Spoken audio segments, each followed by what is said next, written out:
Hey, everybody. We're about to start this newest episode with Cash Levy. Cash Levy. And you got to stick around for this entire episode because it gets really fucking cool at the end. This dude's a psychopath. The way he listen to the show. He's done some amazing things. Best way to support the show, go to our website, jimandeddytalkshit.com, and buy a package. The money that you spend goes to helping the show with all the things we buy, bandwidth, computers, missiles, grenades. We're stocking up right now. We have an armory here, and we're planning on taking over the world. So your donation money goes to that. Also, what you get from that, you get DVDs, T-shirts, all stuff like that. So you get that, we get guns. So please go to our website, jimandeddytalkshit.com. I don't like begging for money, and it's not really begging because you're getting a lot of good stuff. So jimandeddytalkshit.com. Come see Jim and I live at our shows where you just go to our websites, jimjeffries.com or eddieif.com. Go to our Facebook page, like our Facebook, comment on our Facebook, comment on our iTunes, and just, keep doing all this shit. You guys are good. We appreciate it. Now, for this episode. Two douchebags on a couch. One's an asshole, one's a grouch. And relentless, all their mouths. Jim and Eddie talk shit. Jim and Eddie talk shit. Welcome to Talking Shit with Jim Jeffries and Eddie Ift. I am the second one. Hello. I never know how to say that latter and former thing. Whenever some people go, I am the latter, I'm the former. I'm bad with post. Is post before or after? After. After. I get that one mixed up all the time. Post is They go, oh, we're going to have a post game. So, do I go before the game?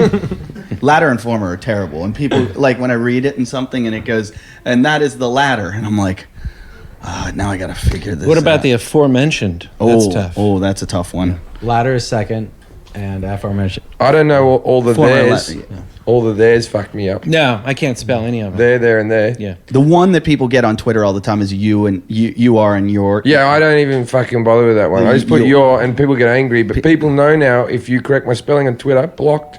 That's the thing. You can say anything you do out of comedy. I went on a rampage once. I said the next person to correct my spelling gets blocked, and I made sure there was spelling mistakes all through that shit, right? I made sure there was no punctuation, nothing. And then they all thought they were smart and went, didn't you mean to say that? Blocked. There's fun. Our guest tonight is Cash Levy, a good friend of mine from stand-up and good friend. I met him through Arj Barker. That's right. In fact, I used to live 3 blocks from here with Arj Barker. We moved down here together. And that was in the place. So let me get this right. You've witnessed more rape than any man should ever do. Have there been accusations? I just made one. Well, now I know why it's Arj called. would get so upset by that. He'd be Now I like, know why it's called talking shit. I like it. Yeah, we just fuck her up. But Arj has been sending me pictures on WhatsApp. He uses WhatsApp all the time, and he sends me pictures of him hang gliding. That's his new sport. Right. And I don't know if it's really him or somebody. Knowing Arch, he probably had a guy put his clothes on and then go off because you can't tell the helmet and everything. But So it could be anybody. it really could, because I don't really think Arch We would should do send it. him pictures of us in our wing suits to say it's us. And then just getting in the wingsuit. When people then a ask guy- me on the airplane what my job is, I don't like talking about being a comedian. I say I'm in the Blue Man Group. how does that work out? It works pretty well. I've used aluminum. I sell aluminum siding. That'll shut him up. Exactly. Right away. When it's a girl, I say I work in a zoo. A zoo's a good one. Yeah, girls love people who work in Nice. zoos. Nice. I specialize in giraffes. I've even you got serious? some giraffe facts that I throw out there. I'm not kidding. All right. So when you meet me, do you know that the giraffes, the amount of bones they have in the neck is exactly the same as the human spine? Is that true? That's true. Yeah. You could make that up and we'd all No, believe. that's Nobody exactly would go. And then I do, this is my joke, okay, and the tongue is so powerful that if they wanted to, they could lick you and rip the flesh off your arms. That's how they get the leaves off the bark, right? That's why there's no lesbian giraffes. Do you use that joke too? Yeah, I do that one. And I do the look. It's got a Okay, it would routine. be hard with the 69 with the long necks anyway, and then I'm in. Can we use this? Do you think, or is this No, yours? no, then if every guy's working with giraffes, people will know. And also with the accent, it's good because they flew me out here because I'm an expert in giraffes and they didn't have a guy. Yeah, But Australia's not known for its giraffes. Yeah, it doesn't matter. but they don't know that. You're Yeah. not picking the ones that would know. I did a zoology course in Sydney, which was regarded as the best zoo in the world. That in San Diego. I've got facts and figures. Taronga Zoo. But the Taronga Zoo is the best zoo in the world. I went to the Taronga Zoo once, and beautiful zoo. it's an amazing zoo. And we went to the monkey exhibition, and I've heard they look like giraffes. there were Yeah, I had a couple of giraffes try to mug me once. there were like it was like a glassed in monkey case, like you were behind glass, and not one, not two, not three, but every single monkey there had his ass facing the glass, and they were shitting into their hand, and then like turning around and looking at all the people watching them and eating the shit. Like they would just eat the shit in their hand and eat it. And I think it was kind of this like, oh, you're gonna lock us up? You're gonna lock us up and watch us? Watch this. And it was like not one. Every from the old ones to the babies. It was like 20 fucking monkeys. You think it just- was an act of defiance? I think it was I think one of them, the leader monkey, said, "This is what we're gonna do. We're gonna eat our shit." Because little kids and parents were all going, "Oh!" Like it wasn't fun. You're not watching them. I was the only one laughing. I'm like, "This is amazing." This is what I like about monkeys, right? So if I'm masturbating and there's a dog in the room, it doesn't bother me. I'm not masturbating because of the dog. But if the dog's just at the end of the bed or on the floor. Wait a minute. Before you go any further, you don't own a dog. Yeah, I own a dog. I own dogs. You lived with I've me for a long I've masturbated on this couch with Noosa in the room, but it had nothing to do with Noosa. Poor With the dog Noosa. walking around, but it doesn't matter.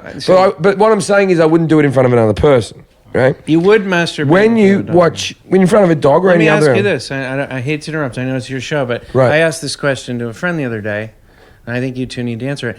If you're masturbating in front of a ghost, who's scaring who? Well, I don't believe in ghosts. I do. Do you? I have this took whole that new pretty theory literally. about them. Yeah. I have this whole new theory of like time travel. They say that if there was time travel, people wouldn't be able to come back. They'd only be able to go forward. Because if they were able to come back, we'd have met them. They would have come back. And I think maybe they are able to come back, but maybe they're in like a ghost form. So What about we would meet some of the forward people? no, we wouldn't, because they haven't invented time travel yet. Yeah, but the people in the front, you can do this all day. No, explain. Parallel universes. There'd be people in front. So if you're saying we haven't invented time travel yet, then you're saying that the future doesn't even exist. Yeah, the future doesn't exist yet. Yeah, then how are we traveling there? Oh, that's a good point. And not bad. Yeah. The only way that time travel works is if there's parallel universes running at once. This is pretty deep. I was just bringing up masturbating on ghosts. Unless it's the time. Well, I kind of wanted to figure out if I my could. point was that I masturbate in front of other animals, right? But fucking monkeys, if you go to the zoo, monkeys will masturbate in front of all the people watching, but they'll hide behind a tree away from the other monkeys. Yeah. Like they're going, oh, there's just some fucking humans there. I don't give a shit about them. Of course not. They ate their shit in what front are of me. they going to do? Oh, don't let that monkey see me. Yeah, I don't like fucking in front of animals. You having sex, your dog is watching. Yeah. No, doesn't bother me. I can have sex in front of because they're not part of the sex. That's the thing, is they're not part of it. It's not like you're including them. You pretty much taught us with the jerk off contest that you can do it in front of anyone. I can do it in front of There's a anyone. crowd of Did you? people. Can you catch me up? You had a jerk off contest. I think I'd be very good in We- porn. we- I can come on cue and stuff like that. I think I would be good in porn. We raced to see who could come first, and so we all went to separate rooms and took porn with us and jerked off, and Jim did it. It was an honor system, though. You know. No, we No. brought a bag of You had cum to bring. You had to downstairs. bring it back in a bag, Yeah, in a Ziploc bag. I told you it's a strange Do you show. want, do you want to race me? Jim's the reigning champion. Yeah, reigning champ. What was your time? I like how you call it raining. But the thing was, your time is not better than my solo time. Like when I'm home alone, I can break. No. my time. I wasn't. I can do faster than that. Oh, you can? by myself. That's not the fastest I've done. What's your record? If I haven't come for days, and my girlfriend's in the shower, I can get it done in like 40 seconds because of all 40 seconds? because of all the pressure that's around. Like I got to get this done, but like I have to be real horny, like laying in bed, like fuck, I want to fucking come, and I don't want to fucking go to the effort of fucking. What if there's a tsunami footage on the television? Why? Would that stop you? That wouldn't stop me. Well, I assume Asians are dying. Probably That might make them come quicker. Yeah, that'll probably speed things up. They've done that, but that was with an eating contest instead of a jerk off contest. Yeah, that doesn't bother me. I just have a good You constitution. guys had a jerk off contest. You know that's a little sophomoric. It's interesting though. A little sophomoric. Do you know what show you're on? We've done a lot worse. But what about amount? Was that a factor? Because to me that'd be more impressive. Jim's was a lot more sickly looking, but I think he had a lot more than me. Yeah, mine was. Jim's looked like It was all there. it looked like kind of bad phlegm when It It was all there. My stuff, I'm not ashamed of my don't- comment. It don't- was all there. Don't you worry about it. My stuff works, mate. It's fucking. My stuff's good. Did you see The Dictator yet? Yeah, not good. No, I didn't like it either. No, it's not good. I sent the guy who opened for me in Indianapolis just went, and he's like, I went because I told him it was so bad. So he went and he said, "You were right. The Dictator ate a hot cock sandwich. It was like watching a Wayans Brothers movie with less black people, which I guess is the only thing that makes it better than a Wayans Brothers movie." It was bad. Look. Sacha Baron Cohen's the type of guy that I'd like to work with in the future. I know. You know, so I don't want to even say too much. But He is the funniest guy in the world. Borat was the funniest movie I've ever seen. Oh. And then I watched The and Dictator. Bruno was good, but this was bad. But Bobby Lee's good. his Ali G movie was bad as well. Oh, that's what I've heard. Like when he writes scripted stuff, when he writes it, it's not good. That's the whole concept of him that's funny, that he's like taking the piss out of people. But he acts good with other people's scripts. Like he was good in Hugo, and he was good in Talladega Nights and all that type of stuff. Have you seen it yet? No, I haven't seen it. Don't waste I'm going to go and, It's got and little- that's where I'm going to do my speed masturbation. It's got little tiny moments in it that are good, and a line here, a line there, where you think, oh, this is funny. But for the most part, it's not good. That movie review was done by the mayor of Fart Town. That's my review. The mayor of Fart Town was the guy that opened for me. I kept getting Twitters from the mayor of Fart Town, and I was like, "Who is this guy?" And you let him open? I get in the car in Indianapolis. He picks me up at the hotel to take me to the gig, and he's like, "Hey, how you doing?" He's like, "I've been talking to you on Twitter," and I go, I don't know what you're talking about. He goes, But did you just I'm let the mayor of Fart Town? Did you let a Twitterer? Like, was he a comic already? No, the club booked him. All right. Yeah. Because I've got a guy. I name's Tim think he's McLaughlin. written on our page, hasn't he? There's a guy who's written on our page. Oh, that Psycho weirdo, about wanting yeah. to. Yeah, that's creepy. He wrote a book and dedicated it to me. Yep. You changed his life, Jim. Yeah. And I he, did. and he just wants 3 minutes to open for you. Yeah, and he's like, I'm on Social Security. I got no money or whatever, but I will pay money just to make. Like, holy fuck! So he's listening right now, probably? Was that? Do you think he's listening? Yeah. Right Oh, now? yeah. He's watching everything Jim does. But I haven't written back. He creeps He's me probably out. studying giraffes right now. Like, I wonder if he's. You can see him. He's like, I wonder if his book's published or he's just like, I've written a book and it's just, like fucking got shit smeared all over it. just my name like dripped in blood. Saddam Hussein did that. He wrote the Quran in blood.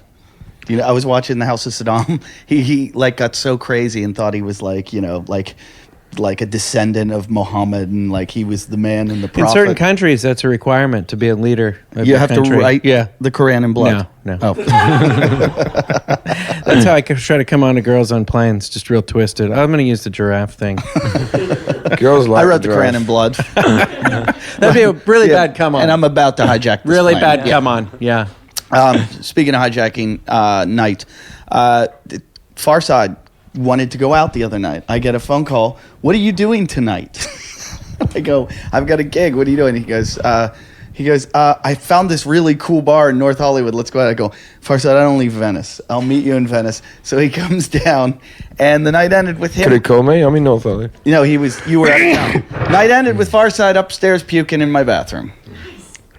By the way, he texted me too and tried to get me to go to the North Hollywood bar. Why were you out? What happened? Well, my friend told me he wanted me to go to this bar, so I wanted to just check it out. Then I was like, man, I could invite friends. And then when you went to Eddie, And Eddie. so I think we have to check in. Anyone heard from Jason? I've talked to him. How's it going? It was awesome. I'm down at the Patch. I was getting coffee. The bald patch or the original patch? The original Patch. He's back at the original patch? I think he was just visiting. Oh, He was God. getting a pupusa or whatever. But he already had a holiday a week ago. How can he go to two cities at once? Cash. Jason was our sidekick. Yeah. We don't know where he is. He's kind of It's disappeared. Well, he's taking some time off. No, he hasn't disappeared. But anyway, I see him. He's got his hair all cut, and Because he's ready for war. and I see him, and he comes out. I saw Duke, so I'm like, I know Jason's around. He comes out of the store and he gives me the stink eye, like he wants to fucking fight me. And I go, Jason, and I go, hi, Jason, and he walks past me and goes in the coffee shop from the fucking vitamin shop, whatever the juice shop. And then he comes back out and he tries to ignore me, and he goes to the dogs and he just starts playing with the dogs. And I go, Jason, and he goes, what? And I put my arms out. You know, I won't let him hug me. Yeah. And he goes, you gonna give me a hug? And it was like he was hijacking a hug from me.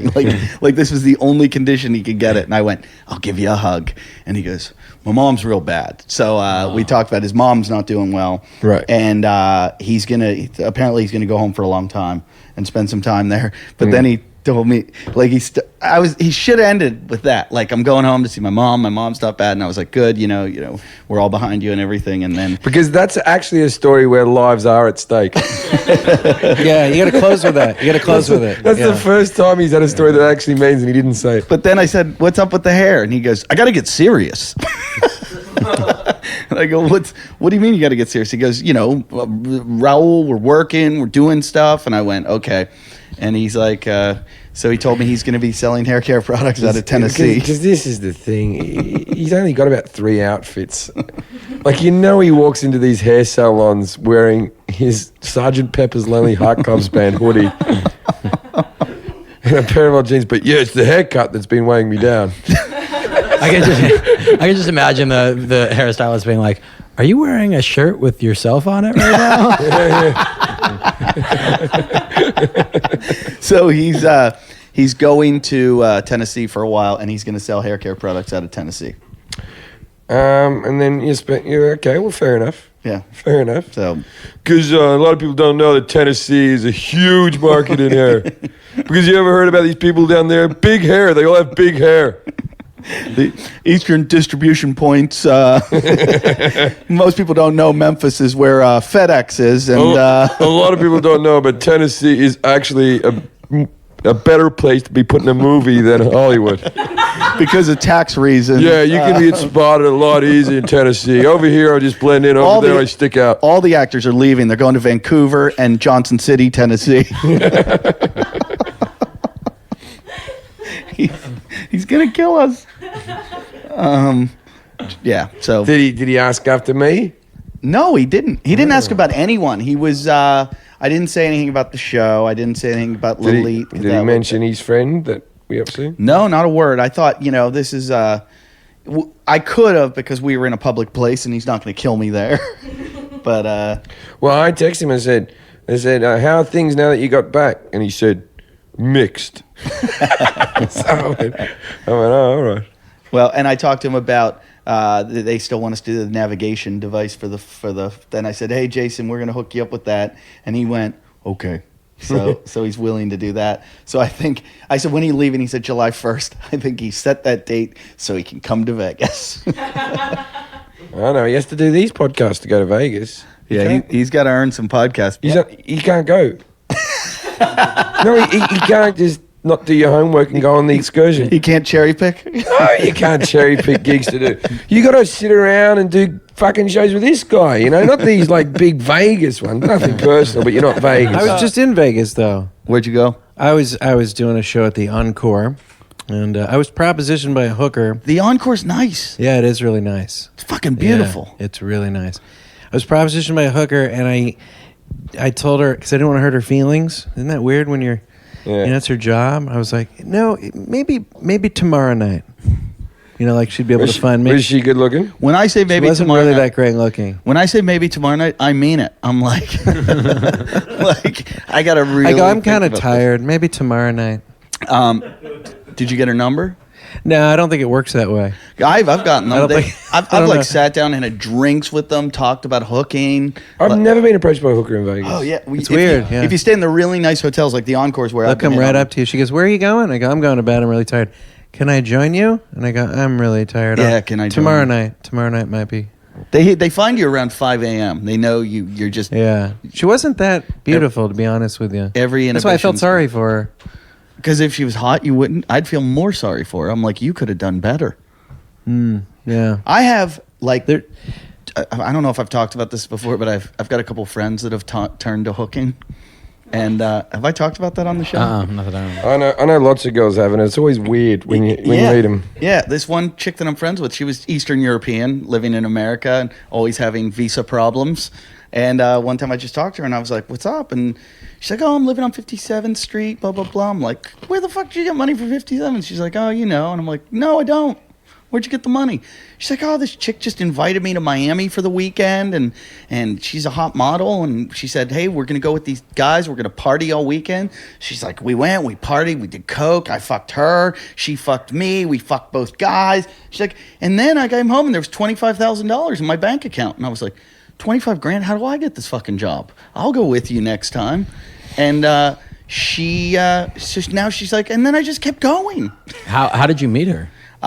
Friend of a friend, and I knew her for years in New York, and she like I knew her for 5 years before that happened. What's the progression? I mean, are there porn stars?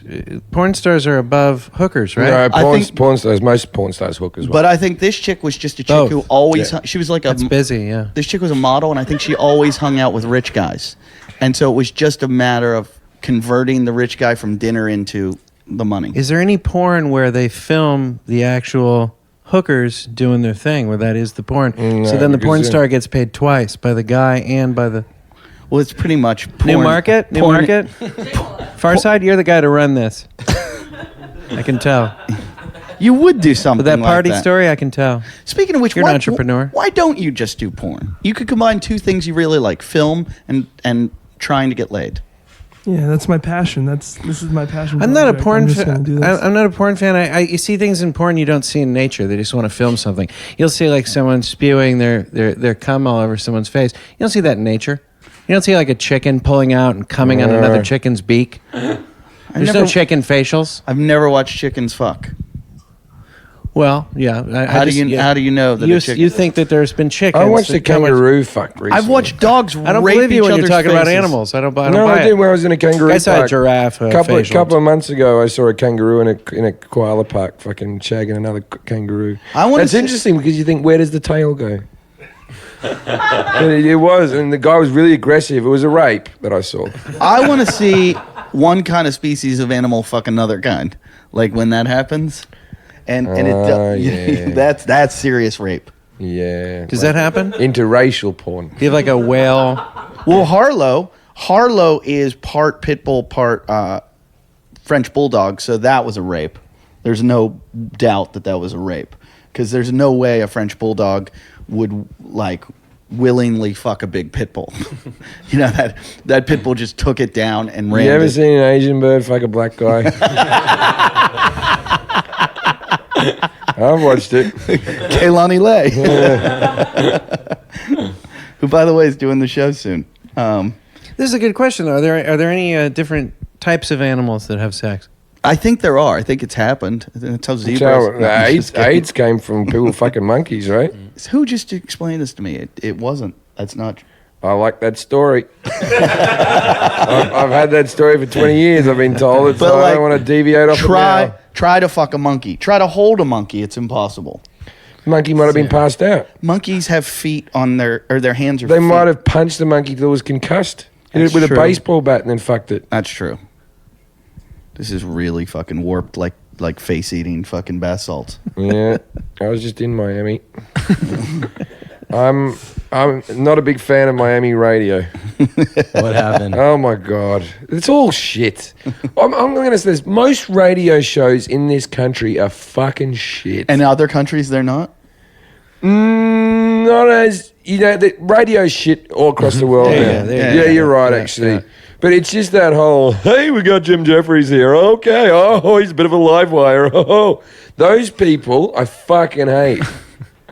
How about the ones that ask you to write down your bits and then cut they you off. feed them Oh, to you? I don't write down bits. Well, what I write down things like bits of mine, just like things like Jesus pies. Yeah. Jesus likes pies. But what about Hey, what are you? And I'm like, what are you talking about? What about a show where they've made a career of bringing comedians on and they take their bits and they just have them do bits for 4 hours and they just and then they make CDs of them and Is there sell a show them. you're talking about in particular? Maybe.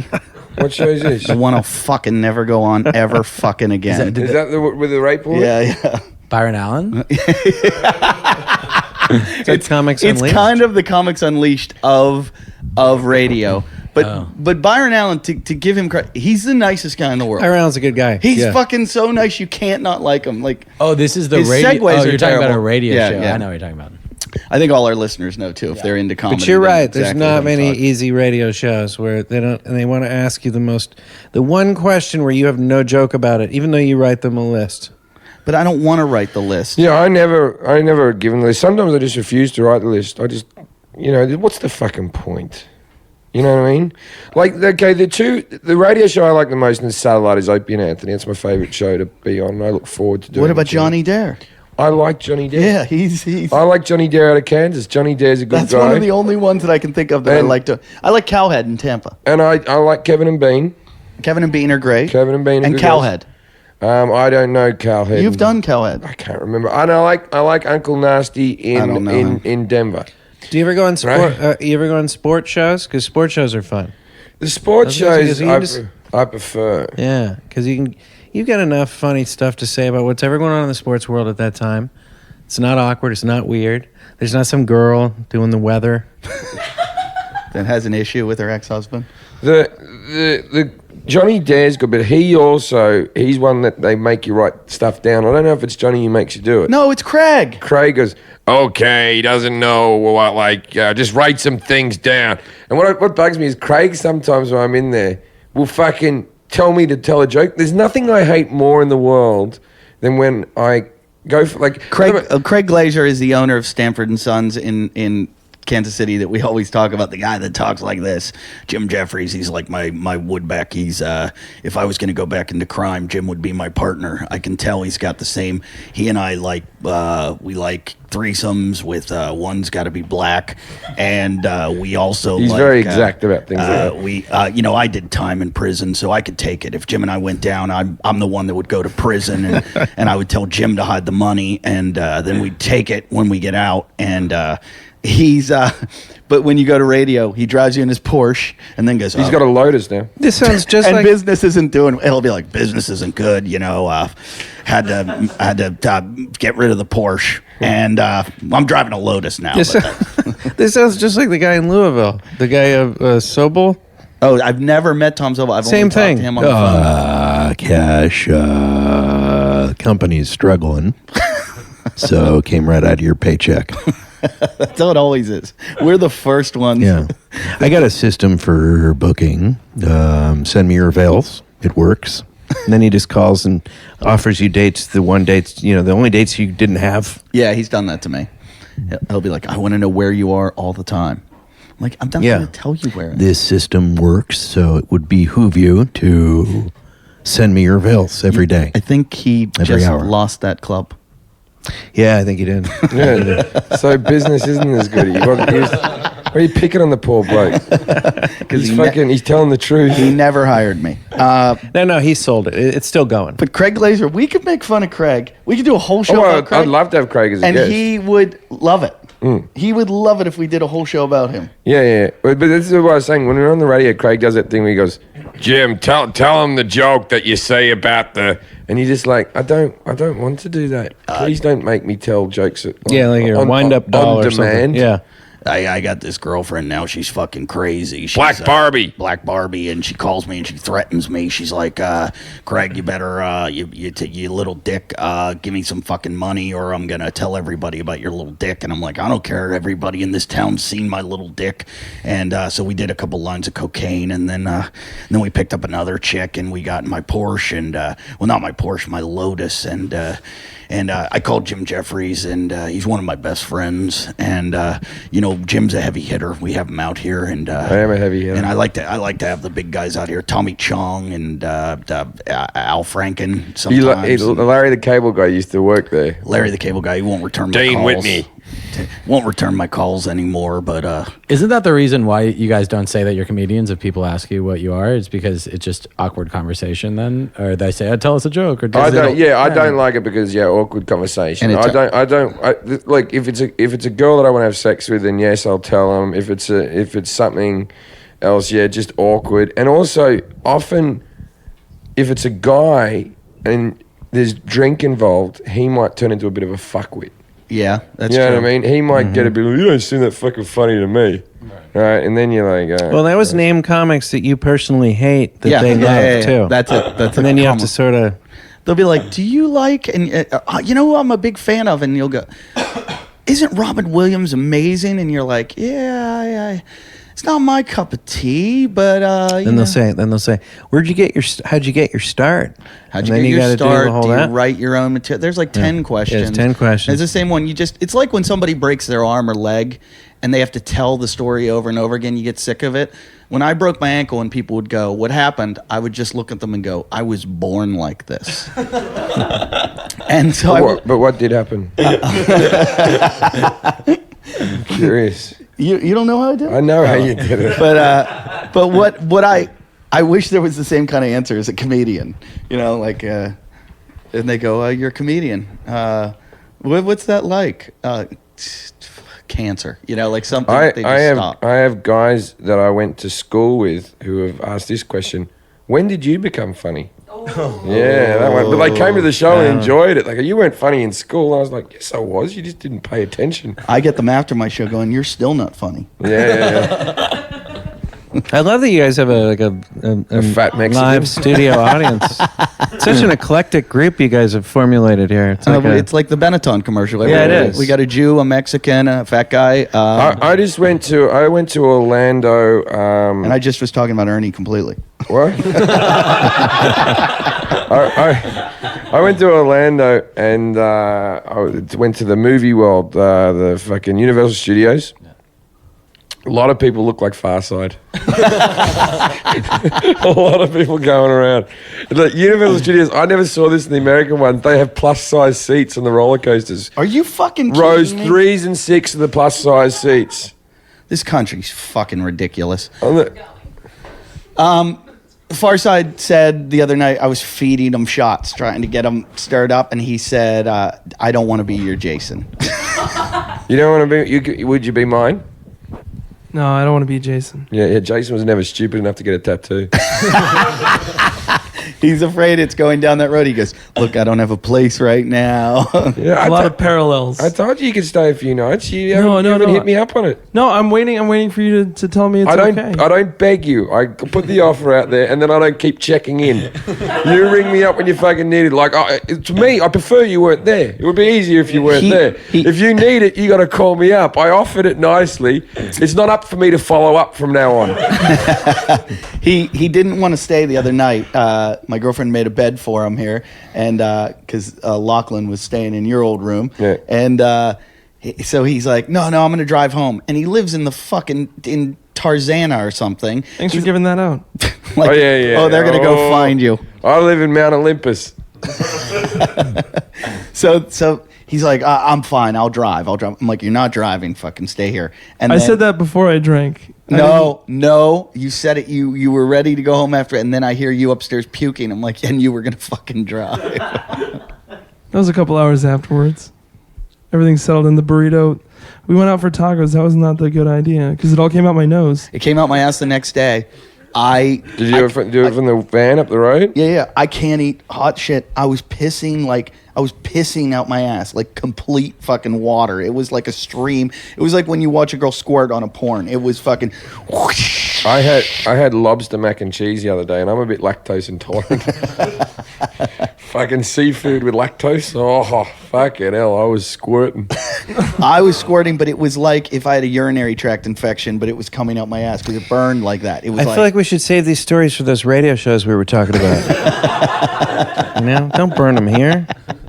This is the problem. They don't let you talk about this. When I was on that show, every time I told a story about something fucked up, they'd be like, "This isn't that kind of show. We don't do that here." That's what they do on the Tom and Jerry show. I know I'm never going back anyway, so. Yeah, but now you've stopped me from going back by association. Well, they told me they'd had you, and like you were great. I'm like, no, he's never done it. No, I have done it. Oh, you have? I have done it once, yeah. Okay, because I didn't think you had done it. And they liked me? I think so. I was funny that day. You're not doing it now, are you? What? Being funny? Wait, I did the show with you, didn't I? No, we did different segments, but we were there the same day. Yeah. Yeah. All right, Cash, can I read your bio that Sure. that Farside wrote for you? Sure, I'm. You're gonna embarrass me, aren't you? No, well, he does it with every. Oh, one okay. here. That's probably how it Cash works. Levy has been doing. It's actually Levy, though. By the way, Is it Levy? Yeah, that's what everyone calls it. That's how we pronounce it in my Okay. family. Yeah. Cash Levy. And now it starts. I think you should go by Levy. I gotta change it agree. now. I always sing the song, Drove the Chevy to the Levy. Right. Yeah. Cash, I don't know what it is, has been doing comedy so long that he was on Comics Unleashed.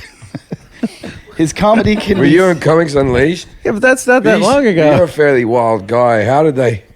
What happened? What happened when they unleashed you? You must have just smashed things up, you.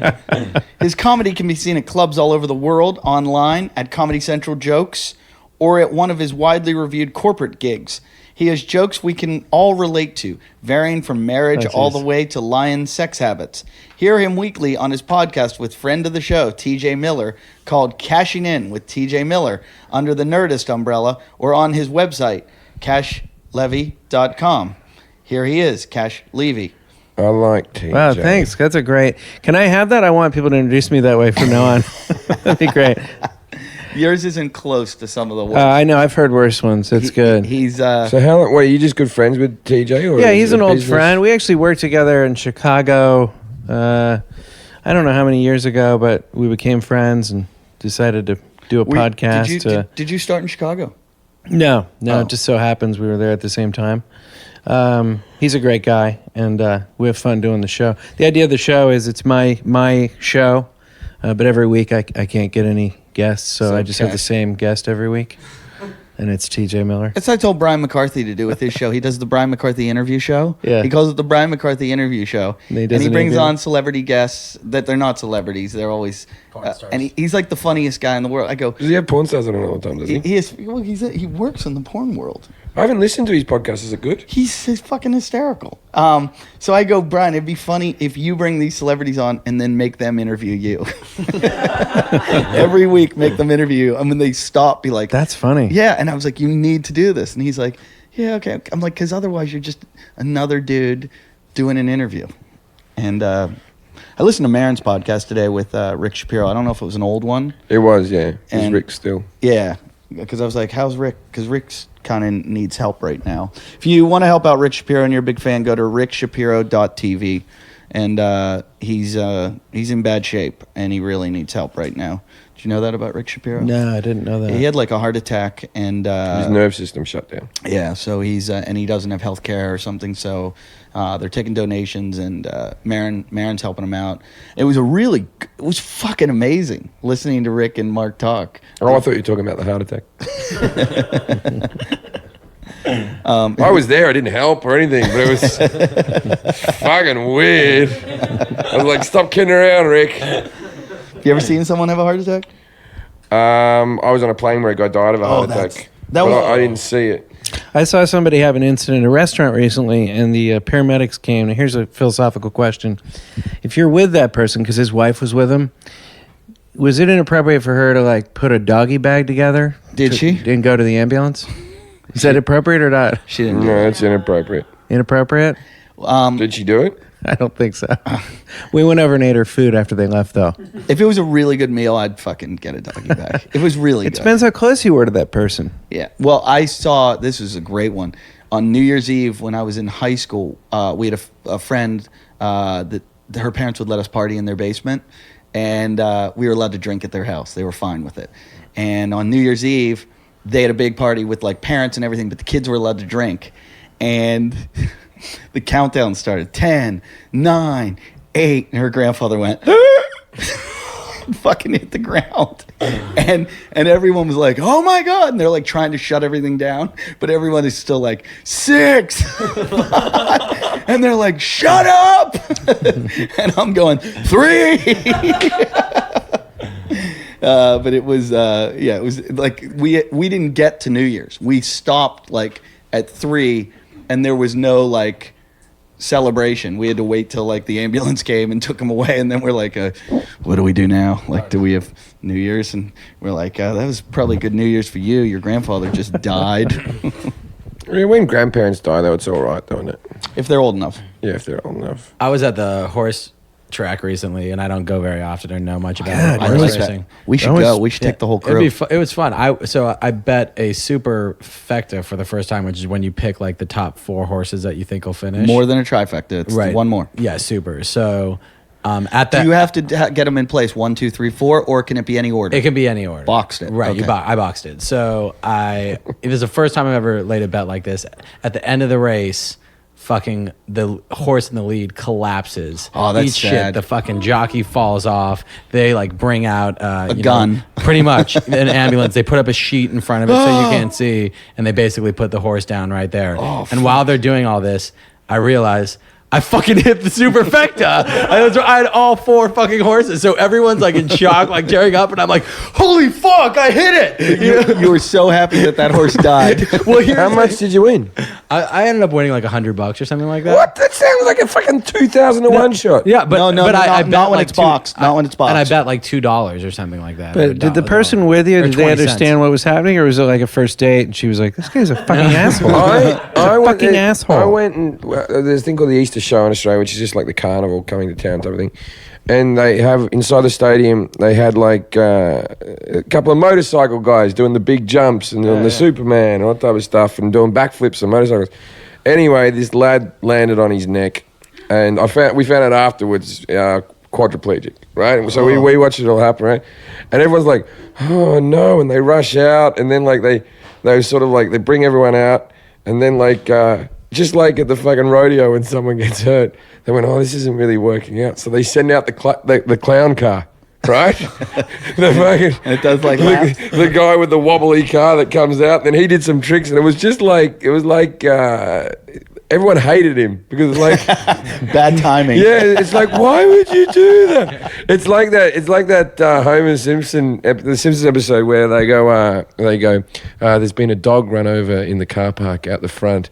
Now for Homer Simpson, he goes, are you ready to laugh? That one. It's funny weirdly, coincidentally, Arj Barker got hired to do this thing at the Krusty Demons, is one of those motorcycle shows. Sure. And they tour Australia a lot. It's kind of like Nitro Circus, but it's I guess another one. And there were like 34,000 people at this fucking like stadium, not stadium, but this like dirt fucking track area where they were going to break all these records, and like the most cars jumped, or the heaviest car, they jumped a tank, the farthest a tank can jump, and all these crazy records. So Arj is doing like commentary at it. And How do they jump a tank? I don't know. It was fucking stupid. And they had like, there were all different kinds of like tandem jumping, like 2 guys jumping a car or a motorcycle the farthest. But one of the things was they had the fattest guy jumping the farthest, and he was going to jump from the big ramp onto the dirt. And his name's Bubba. You can look him up. His name's Bubba, and he's part of the Krusty Demons. So we're backstage and getting like, because Arj is commentating and stuff, and there's a band playing, and there's fucking every redneck in Australia. Is the fat guy in a car, or is he just literally No, jumping? on a motorcycle. Okay. He used to be a former motocross racer, and now he's gotten really fat, and he's kind of like a joke guy. But it's every bogan in Australia, that's the Australian redneck, is fucking at this place. And we're backstage because it started to rain. and we're all like hiding in the tent, and the band is doing coke. The band was called Manimal or something, and they're fucking blowing lines and drinking like rock stars, like straight out of the bottle, you know, and they're going out and like performing in the rain. And I start talking to Bubba because he's from like Costa Mesa. I'm like, oh, you're from Costa Mesa? I live in LA. We start talking, and I said, so what are you gonna do? He's like, I'm gonna break the record for the longest jump. And I go, oh, have you ever done it before? And he's like, well, I've never done I said, have you been off this ramp before? He goes, only once. And I go, does it make it more dangerous that it's wet now? And I didn't realize it's like stand up. You don't talk to the stand up before the act. Like you're like, oh, this looks like a tough crowd. I go, It didn't occur to you to say you're about, it's wet. You're probably, I'm going to jinx you. Yeah, I didn't think of that. And then Arj will tell you this. I go, so it's wet. And I go, and I start telling everybody, I'm like, this guy's going to fucking jump that. He's fucking thing. crazy. And I'm like, this is fucking, and he looked like really nervous when I started. And he's like, we get extra money if we do it when it's wet. Like, we don't want to go out there, but all these people have paid, so the promoter pays us more. He's like, we can say no. And I'm like, uh-oh, I think I just fucked this guy up. So he goes out to do his thing, and I look at Arj, and I go, I think I just fucked that guy up. I don't think he should do this. And Arj goes, what'd you say? And I go, I just said, blah, blah, blah. And Arj goes, you fucking idiot. Sure enough, over the handlebars, broken collarbone, broken everything. And I'm looking at Arj and Allison, our friend. I'm like, I did that. Like, I fucked this guy. And you can Google it. You can watch on YouTube the wreck. And I to this day, I feel terrible for it. Do you have did you write a comment underneath it? I did this. Sorry. That sounds terrifying. It was awful because he hit. What kind of a gig is that? I don't understand what Arj was doing. Ask Arj. He was wearing a fake mustache too, which was awesome. I had to open for Jefferson. Well, it was called. They were called Starship. We built this city. Yeah. There's only one guy left in the group, and I was just starting comedy. I was really inexperienced. I only had about 10 minutes of material. I was at this state fair, so I go up there. I finish all my material. I'm like, ladies and gentlemen, Starship, and they don't come out. And I see someone backstage stretch. I'm like, oh shit, I don't have anything to stretch with. So I start trying to riff, with the state fair people. And then finally I'm like, well, let me go see what Starship's doing. And this guy in back holds his bicycle up in the air. He's like, what the fuck?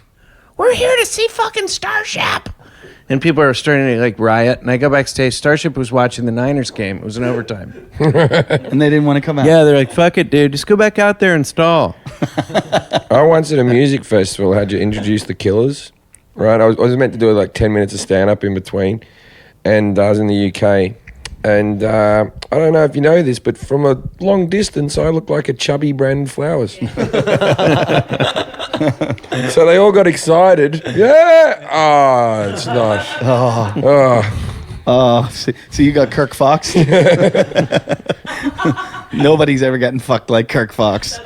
Jason almost did it to you. What? When he introduced, he goes... Jason, fuck Jacob Surf. Yeah, Jason did one of those. Are you guys ready for Jim Jeffries? You guys ready for Jim Jeffries? But before he comes out... That's what happened with Charlie Sheen and Kirk Fox. They did, are you guys ready for Charlie Sheen? And the crowd went crazy. And then they went, well, before he comes out, we have this comedian, Kirk Fox.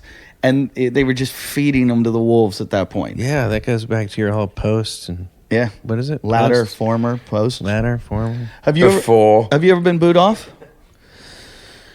I'm sure I have. I can't think of a good story right now, but I'm sure I have. What about off a podcast? Yeah, well, I was waiting. Have you ever been booed off? Oh, yeah, plenty of times. Yeah, I've had some good ones. Yeah, I've been booed off. Oh, I reckon we're talking a good 20 times. I've had ones where I say I'm not leaving till you boo me off. I've done that. I've had that moment. I've had the one where I've decided the audience was so shit and hated me. You stay up there as long as you can. No, where I go, I'm leaving, but I don't want you to give me some type of phony applause. Right, yeah. Okay, I want to lead to silence. You ever done it? It's fucking creepy. I've done better, where they hated me so much I wouldn't get off stage until they gave me a standing ovation. How often do you tell them to kill themselves? You ever tell them to collectively, all of them, kill themselves? Almost every show. Almost every show. That's a bad one. Even when it's going well. I've hit a lot of people in the heads with microphones. You're getting quite a reputation for that. When did you hear about that? Every club I go to, Jim was here. Yeah, he was banging some dude in the front with his microphone on the. What happens is if someone, it happened just this weekend, some guy during the show walked up to the front of the stage, walked all the way up to the front, said, "Excuse me, I'm with some Irish friends. Can you tell some Irish jokes?" Halfway through a thing. And I said, "Sorry, can you just say that down the microphone?" You put the microphone to their face and then you just go, poof, like that, right? The crowd fucking loves it. It makes a great sound. Yeah. The sound is really like, And you wonder why you and got punched. the guy just stands there like panicky, like this, right? It is a dangerous thing to do. Very dangerous. Yeah, I wouldn't suggest that. But I've done it about 5 or 6 times now, and I'll do it again. I can't. My brain's just like smack that cunt in the head with the microphone. They have to have. These aren't people just sitting there where they're annoying me. They have to be really fucking obnoxious to get the microphone to the head. Oh, sure. I would think they'd have to earn that. Yeah. I've threatened them physically, where I'm like, "Come up here, I want to fucking kill you." I want them to come on stage, and because I want them to take the first punch, so at least then I can go, "He hit me first." But I try to get them to do it. I'm like, "Get up here now." This is my favorite threat lately. I'll say, you know what? You guys are so bad. I'm going to do something different. I'm going to lock those doors. You fuckers are going to pay me to leave. This is a hostage situation. I would like to get paid to leave. That would be awesome to make money. yeah. To get I off. do this a lot, even when gigs are going well at the moment. I'm starting to eat food off people's plates in the front row. I don't know why. People think it's hysterical. Like, I don't mention I'm doing it. I just do it like, yeah, this is what you do. You start eating a mozzarella stick halfway through a joke, the audience are fucking baffled. Are you able to hit your punchlines with a mouthful of fucking mozzarella? I keep eating. I took a fucking quesadilla wedge in fucking Orlando. You ate the whole thing? Yeah, like a triangle of it. What about cell phones? You ever take people's cell phones and just make a phone call? What I do is Put cell the phones. people on speaker? No, what I do is I always text their parents. I like black cock or something if it's a girl. I always used to call the grandparents because everyone has grandma in their phone. But the best one is I take their phone, and the problem is a lot of people don't have it blocked for this. I take the phone and I ring my mother in Australia, and I've done it so many times that me and my mother have a bit of a rapport. Right, so now it's a long distance call. And I said, "Mum, we're at a gig," and I said, "There's about 500 fucking people here." And I always say something like that. And she goes, "Don't swear," and everyone goes, "Oh." You should add. You should have her say like, "Grab those nachos in the front row." So then, if the person was a complete cunt and they really deserve to have their phone taken, I put it on the speaker to the side of the stage. And people obviously think you've hung up. And then I do the rest of the show. And then at the very end, I take the phone. I go, "Mum, did you enjoy the show?" "It was very good." And so it's cost them like $60. That's awesome. And your mom stays on the phone the whole time? Yeah, she stays. Oh, she loves it. Oh, yeah. I'm going to send my parents to Australia just so I can do that. Just so you can do that, okay? Just get them a place there. That's fucking awesome. Did great have one. you guys ever done the Vinnie Brands Club in the Stress Yeah, I've Factory in done New it, Jersey? I've done Did they do the phone trick when you I were haven't there? seen. I know the phone's there. I haven't seen the trick. Did I ever tell the story? Yeah, on what's here the phone about the trick? phone? They have a payphone on the wall, and Vinny Back on the stage. on the stage, and Vinny makes prank calls. What he does is he asks people, well, like before the show starts, they get like a piece of paper, and they're like, "Give us a name and phone number of someone you want us to prank." And tell us your relationship with them. So Vinny's really funny at it. He'll call people on the phone and be like, "Hey, we got your brother here. We're down at something. He just got in a fight and he's going to jail and you need to come down here. He just broke a lot of shit or whatever." So Vinny does it. It's really funny. Years and years ago, Vinny wasn't at the show to open, so he had Julian McCullough, who was the MC. He's a really funny comedian now, but he had just started. Julian's emceeing the show. And Julian's got to make the phone calls. And they kind of work all the time. They're just funny no matter what happens. And he's just following the formula. And Adam Ferrara's headlining and I'm featuring. And I'm standing with Adam Ferrara. And Julian makes a phone call. He calls the guy and it's on the loudspeaker over the whole club. Everyone can hear it. And he goes, "Is this Bill?" And, "Yeah, Bill. Yeah. What's up? I got your brother John here. We're down at something club. Your brother's gotten in a fight and he's broken a lot of shit. We need you to come down here and pay $800. And Bill on the phone goes, "What did he just fight a bunch of niggers?" And it's over the loudspeaker. And Julian goes, "You know what? You're a fucking racist." And he goes, and Adam looks at me and goes, "And now Eddie Ift," and like he's gonna bring me on stage and introduce me. And Julian goes like this, like, "You're a racist," and the guy goes. He goes, "And I'm not going to take this from you. I'm not even going to talk to you. Or we're not even going to honor your conversation." And the guy goes, "Fuck you, nigger." And I swear to God, Julian hung up the phone and goes, "All right, I'm just going to bring your feature act to the stage." So I've got to come up to the stage after this. And the audience is just horrified. So all I do is hit redial. And I call the guy back on the phone and I go, "Hi, I'd like to speak to the Grand Wizard of the Ku Klux Klan." And then I just start talking to the dude. And I'm like, "Are you fucking crazy?" I'm like, "You just fucking," and he's like, "Fuck you," like he's like, "Fuck my brother," and but it was like the whole crowd just came to like, what the fuck? I got a couple of phone bits that I used to do. First of all, I'm going to tell, there's a comedian called Gary Delaney in Britain, so I'm going to give him credit for this joke, but he has a very funny thing when he says someone's phone ringing in the front row. Let's say he sees the phone ringing, right? He just snatches it, answers it, and goes, "Look, I don't know who Jenny is. I found this at the side of an accident. I've got to go."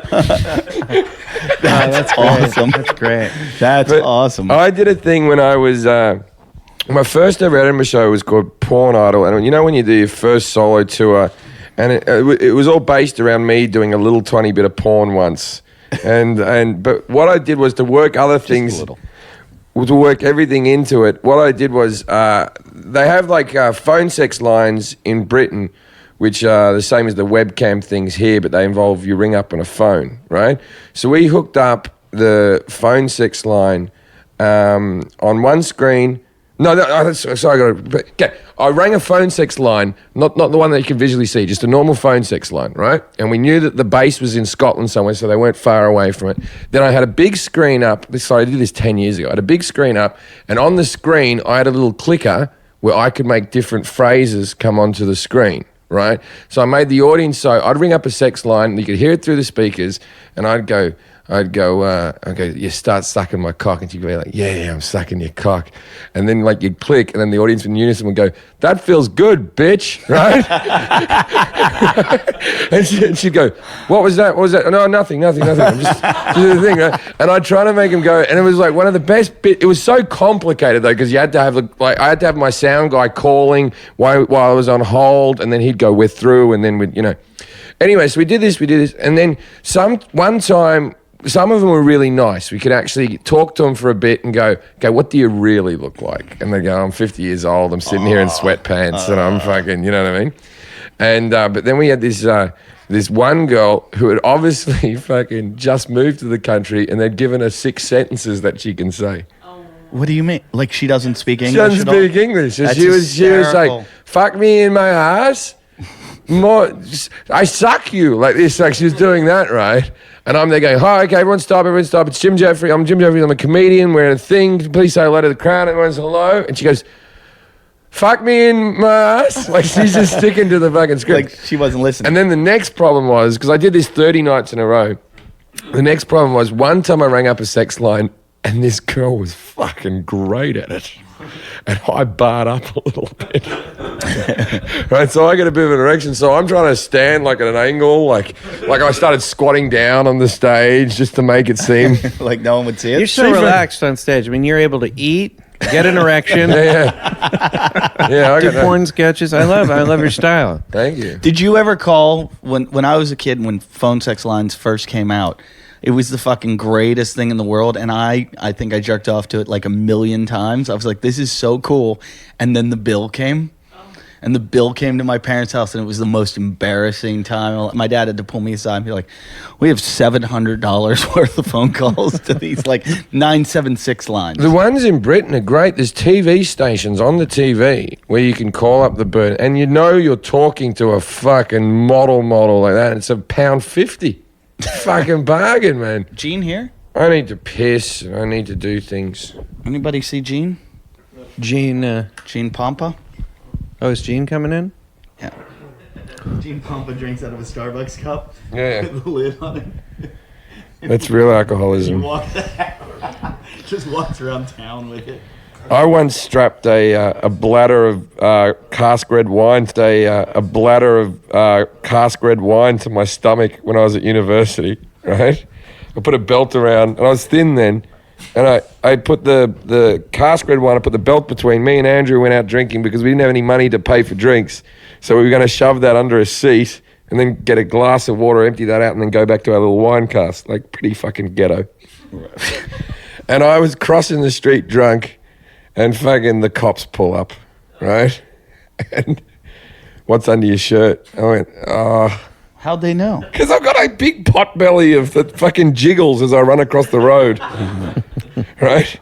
What's under the shirt? And I said, oh, they go, lift your shirt. And I said, oh, I'd rather not. And the girl went, just lift it, the female cop. And I slapped it, and it went. And I went, I'm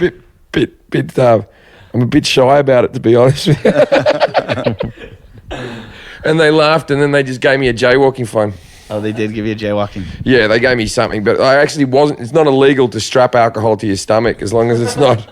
I used to smuggle beers from one bar to the other, like when you'd go around bars, and I was like, I want to take my beer with me, so I just shove it down my pants, get into the next bar, and pull it out. And I was in a bar, and the guy's like, "You didn't buy that here," and I'm like, "Fuck you, I bought that here." And he's like, "You didn't buy that here," and I'm like, "Yes, I did. I fucking bought this beer here." And he's like, "We don't serve that beer." And I was like, "Okay, you got me." Another nightclub one. We were living in Perth, Western Australia. Now Perth. Nothing happens in Perth. There's some biker crime and there's some biker wars and all that type of stuff, but nothing. It's a pretty fucking sleepy place, Perth. It's a great city, but there's no real crime going on. And so when we were at university, there's about 6 of us all went out drinking, and then there was a couch in the foyer. Wait, can I ask you about Perth real quickly? Yeah. I've been there once for a night. That's all I did was a night. And everybody talks about it like nothing goes on. It's a major city, though. It's got 1 million people. Yeah, that's a big city. Yeah. It's a lovely place. I love Perth. Yeah. So everybody always said nothing ever happens. No. But there's no traffic, and it's very well mapped out, and there's no real crime going on. It's just a fucking nice place to live. Is it like Adelaide? It's better than Adelaide. It's more exciting than Adelaide. Okay. Anyway, so there's a couch in the foyer of this nightclub. 6 of us come out, and in our drunken revelry, we think, oh, there's no one here. And so we pick up the couch, and we walk out of the foyer, and we carry it like a block before we all realized, well, this is stupid.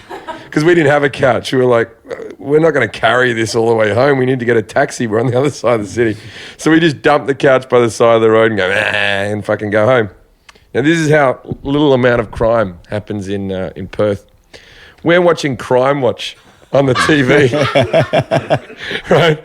They have the video surveillance of us all carrying the couch out on the telly, and we're thinking we might get dobbed in, but like every single person at uni rang us up and goes, "Hey, we're watching you on the telly." So did you get caught? No, I never did anything. Cash, Is that your first television spot? Yeah, it actually was. That was It's on the your first reel. time- That was That was your the reel. first time I was on TV. Yeah, you didn't you write a book about like sneaking into places? Yeah, I'm just finishing a book. I've snuck into hundreds of concerts and sporting He's like events, an Super expert at Bowls. sneaking into places. It's kind of there's a whole underground society of people that have this as a hobby, and I'm sort of the leader of the movement. But I've snuck into a bunch of Super Bowls. I've snuck into a lot of What's the concerts. big secret? Every single sneak-in is different. You know, I've been doing it since I was a kid. It changes as you grow older. I mean, it's changed now. I do it with my wife and my baby now. Yeah. I do. Oh, I've I did it with my father I at did the World Cup NBA in Germany. Finals. Yeah, I did the NBA Finals. I've done Wimbledon. I was younger then. I acted like a reporter. I'm not. Real, I've done the reporter thing. I'm not real big on the imposter thing. I think they're prop acts. Really, I show up with nothing except myself usually. But I did do that one time. I've done the janitor and the but we did it for a I'm TV not, show. Yeah, I'm not into the like costumes or anything like that. It I show works. up. It works better, but it's cheating. I like to show up and see what happens. My first Super Bowl. We climbed to the top underneath the stadium and climbed to the top of the stadium and Climbed. We met a guy that had snuck into every Super Bowl. He was about 65. Oh, he's years old. famous, isn't he? I think I think it might have been that same guy, but we met him. He was with his wife or his girlfriend at the time, and we snuck in under 2 different fences, climbed to the top of the stadium, and we saw him at halftime. And we don't know how he got in because he couldn't have done the climb we did. And he was like, he was alone. We're like, "Where's your wife or your girlfriend?" He's like, "Oh yeah, she got caught. She's they took her to jail." And I'm like, "Where are you gonna go bail her out?" He's like, "No, she knew the risks." It's a whole underground society of So people that do it. I mean, I snuck into a concert. I snuck into the Who, and my wife and I were going through the forest, and this dude, like, all of a sudden, we thought we'd been caught, but it turned out this dude was just crawling next to us in a trench coat. He had a tux on underneath. He was a limo driver that wanted to see the show. I mean, there's lots of people that do this. It's a lot of fun, and so I'm writing a book. I mean, I have so many, great memories. It's really one of the great things in my life. I enjoy it. And the older I get, actually, the easier it gets. Technology is the best thing that ever happened to sneak-ins. You get the cell phone, you can act like somebody's talking to you. You have these ticket, people scan it. That means they're looking down and focusing on the scan. There's not as many turnstiles anymore, which were a piece of shit. I mean, turnstiles were always difficult. Now you have velvet ropes where there's always a space between We them. used to call it, when we do it we did this TV show called Balls, where we had to like break into all these places. Yeah. We used to call it the bull rush. That was our first attempt. You just fucking try to just walk past as fast as you can. Yeah, that's what I do for movies is I go into a slow jog. And I just jog past the ticket taker and nod. And they figure you were going to the bathroom or something. They'll never stop you, ever. Didn't you tell me the backwards one too? Was that you? Because I've tried that. Which one? At the Adelaide Fringe Festival, sometimes they don't let you into the park, but there's people coming out. If you turn and walk backwards in the people that are coming out, and you just walk backwards, you can go right slowly. through. You have to walk back. Yeah, you do that slowly. My favorite sneak-in, though, is very simple. It's walking up to a security guard or a policeman, nodding at them, and continuing to walk right past them. No explanation. It makes you feel like such a man. It's such a rush. Yeah, you do get a rush from this. And there's no technique involved other than you have the confidence to look at them and smile, and they're not going to ask you. My friend that does this taught me this one too. Just to finish, the best place to do that is a VIP entrance, because they figure you're somebody important and you know what you're doing, and they don't stop you. Well, my friend has this one. He'll walk by, and as they stop him, he goes, "Not now!" and points in their face. And they're like, all right. Yeah. I did a Stones concert where... I got locked out of my HBO gig because I didn't have a pass, and the security guy didn't know who I was. It's true. And my face was on everyone's laminate. And I was like, can you remember what everyone's laminate looked like? Now look at my face. And I said, yeah, he had to ring someone to show a laminate, and then he held it up. Yeah. So I'm evidently not very good at it. Yeah. I had one we were at the World Cup in Germany. It was with my father, and we bought some scalp tickets.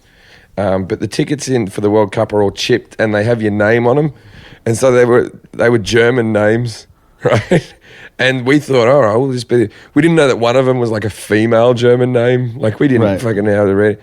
And then they go, this is not you on the ticket. And we were like, oh, come on, man. I said, everyone's buying them fucking secondhand. No one's got the original tickets. No one.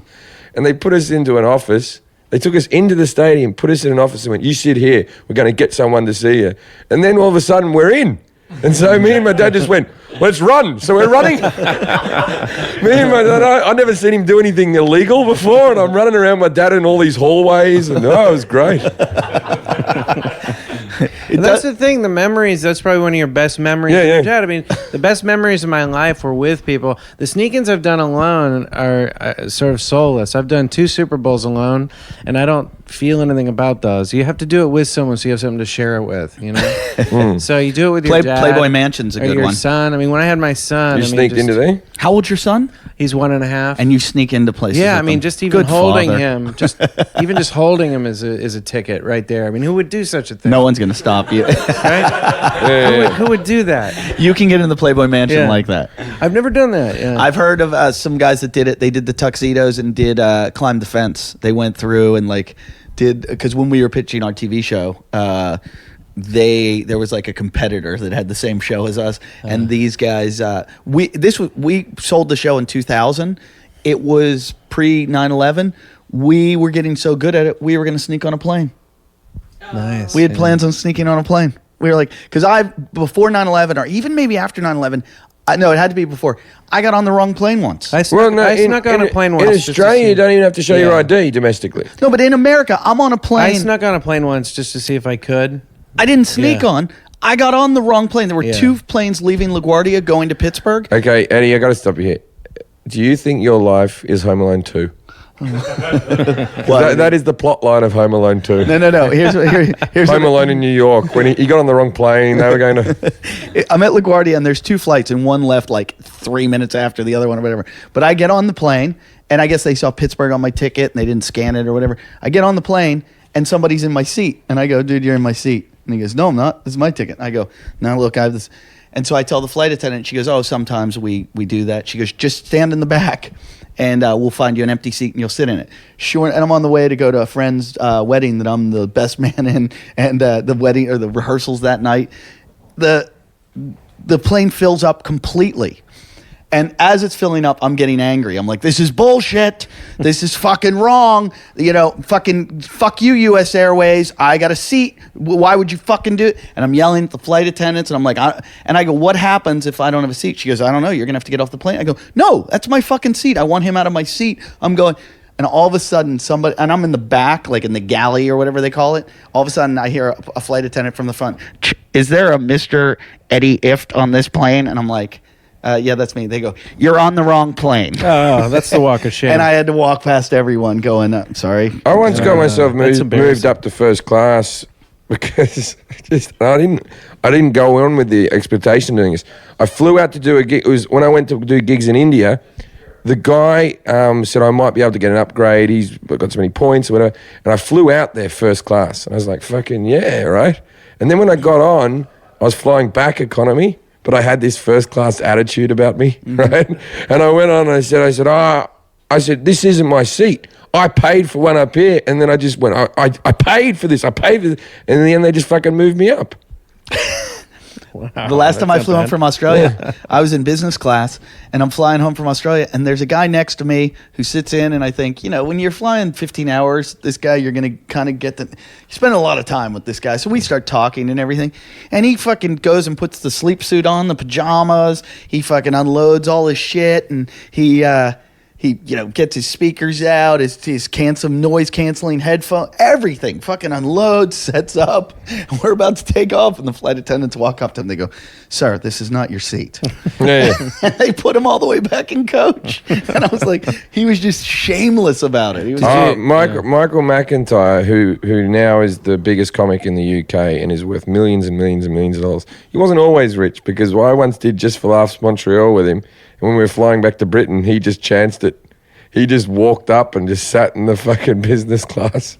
It's hard to pull off. I've done hundreds, maybe thousands of sneak-ins, but the business class, first class thing, there's a lot of luck involved. Like there's not, Because there's not a lot of strategies. you're there for so long. Yeah, and they just notice or they don't, and then Well, I tell you what, every time I travel with a girl, no matter what country we're going to, we're excited because we're going off to get married.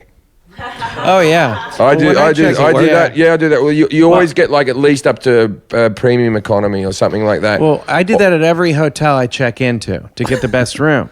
Like my wife's coming in later tonight, and it's our honeymoon, or I'll say it's our anniversary, and then I'll say, "Could you give me a room that kind of makes me look like a good guy?" And that works because they don't want to make you look like a bad guy. So yeah, you can do that too. But you do it for flying. Yeah, I do it for flying. I do it at the airport. I always go, you act excited. So I flew back to Sydney with my girlfriend just recently, and I said, blah, blah, blah, blah, blah, and then we got the good seat. Yeah, I try honesty. Yeah, it doesn't work. Do you ever lie and you're upset when they don't congratulate you for the lie? Because I used that. I had to fly back early because of our anniversary, and they gave me the flight, but they didn't congratulate me, and I was pissed off the whole flight. Well, Like you lied. They lied. This Qantas not only upgraded us, but they also gave us, because she didn't have her visa for Australia, and they can do it in the computer at the airport, and it costs $60, and they let that bill slide as well because we were getting married. I went to Kenny Kane's birthday this year. You know Kenny Kane? Yeah. Went to Kenny Kane's birthday party, and it was in like a nightclub, and I had a hat on, and I had like not wash my hair. So it's something like I didn't want to fucking take my hat off. And the bouncer walks over and goes, "Sir, we don't allow hats in the club." And I go, "Well, I just had an operation and, I've got scars on my head and there's stitches in and I don't want to take my hat off." And he goes, "Well, you're going to have to." I go, "Did you hear what I just said? I have cancer and I just had surgery and it's not hygienic for me to take my hat off. Yeah. And also, it will look awkward and people will stare at me." Yeah. And he goes, "Well, sir, it's our policy." And I go, "Get your manager." Because I'm thinking, this guy's too dumb. There's no way a manager is going to make me. So he goes to get a manager. He comes back. He goes, "The manager says you're going to have to take your hat off." I go, "Get the manager." I go, "I'm going to you guys are in big trouble. I have cancer and you're making me take my hat off." And the guy goes, "Let me see it." Yeah, And I was worried about that. I go, "You're a fucking terrible human being. You're a horrible person. And I really want to talk to your manager right now." He's like, "All right." So he goes to get the manager and I see him talking to her and she's like going, "I don't want to deal." Yeah. Like she doesn't want to deal. And she keeps going to him, "Go make him take it off." And so he just ignored me the rest of the night. So you got in. I stayed the whole night with the hat on. I did an accidental sneak in once, an accidental one. I was at the Edinburgh Festival and they have like a gallery there, and the exhibition that was going on at this time was all the Star Wars props, right? It was just fucking, Darth Vader's outfit and all that type of stuff. And what was meant to happen was you were meant to get in the bottom and then you go up all the levels, then you get a lift down to the bottom, to the top, then you get a lift down to the bottom and you're out. And I actually went into the lift thing, but I didn't know. I thought I was going into the right place. And all of a sudden I started at the top and I went, "Oh, it's free fucking show," right? And then I'm walking around and looking at all the stuff. I get down to the very bottom level and I noticed that everyone's got a sticker on them. That's what your ticket is. You have to have a sticker on your shirt. And I realized that I've done this all for free. And the guy comes up to me and goes, "Where's your sticker?" And I went, "You don't need to see my sticker." And this guy didn't get the joke or anything because I thought he'd have a laugh and just kick me out. Yeah. He was like, "Okay, like everyone, no, we don't need no stinking stickers." I've run a couple races where I've done them bandit. They call it running bandit when you don't pay the entry fee. Okay. Because, you fucking run a race. Just so cancer walks, that kind of thing. You're that kind of guy. Yeah. And so I wanted to run the New York City Marathon bandit, and I did Vegas Marathon What's bandit. the advantage of the bandit thing? You don't pay $130, or New York City's like $400 or something now, and I forget what it is. It is weird paying to run that far. Exactly. And so my whole thing was, but it's so hard to get into the starting area because they don't want it's really hard. It's a lottery to get into the marathon. It's like 30,000 people, but like hundreds of thousands of people apply. So you don't get in. Like your buddies get in, you don't get in. So I thought I'll go run bandit. I'll jump the fence. Blah blah blah. There's a group of guys called bandit catchers. Oh my God! And they don't catch you at the beginning. They wait till like mile 24 in Central Park on the hill where there's this big hill in Central Park where you're going up the hill where you're at your weakest point.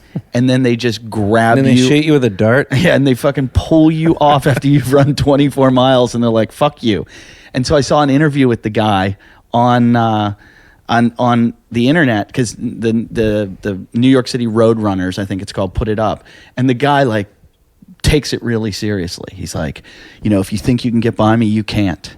He goes, "I don't care. If you have I even know if you have someone else's number. I'll catch you. I'll find you. You're not finishing." And people are like, "How do you feel about this?" And he's like, "No, they don't understand." And he like hides in the bushes and he shows how, and they fucking come out from nowhere and grab you if you're not wearing a number. So I ran the whole Las Vegas Marathon without one.